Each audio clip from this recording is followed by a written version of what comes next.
Hello সবাইকে, good morning. কেমন আছো তোমরা সকলে? আশা করছি ভীষণ ভালো আছো। চলে আসলাম তোমাদের কাছে আবার একটা নতুন ব্লগ নিয়ে।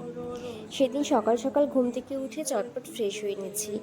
আর জানো তো, আগের দিন রাত্রেবেলায় মাথায় দিয়েছিলাম তেল। কতদিন পর মাথায় যে এইভাবে তেল দিলাম তার কোনো হিসেব নেই। মা বলে মাথায় তেল দিলে নাকি চুল ভালো হয়, মাথা ঠান্ডা হয়, কিন্তু বিশ্বাস করো আমি এক অদ্ভুত প্রাণী যে মাথায় তেল দিয়ে বেশিক্ষণ রাখতেই পারি না। তাই রাতটা কোনো রকমে পার করতে না করতেই পরদিন সকাল সকাল স্নানটা সেরে নিলাম।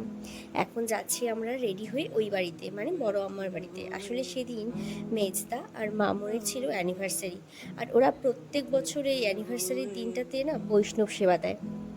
সকালবেলায় পুজো হয়েছে, কীর্তন হয়েছে, কিন্তু আমি কোনো রকম কিছু তোমাদের সাথে শেয়ার করতে পারলাম না। আসলে আমি নিজেই দেখতে পারিনি, অনেকটা লেট করে গেছিলাম তো।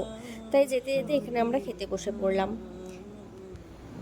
এত কথার মাঝে তোমাদেরকে তো দেখানোই হয়নি। দেখো এখানে আমাদের গোপসোনাদেরকে কত সুন্দর করে সাজিয়ে রেখেছে, কি ভালো লাগছে তাই না দেখতে।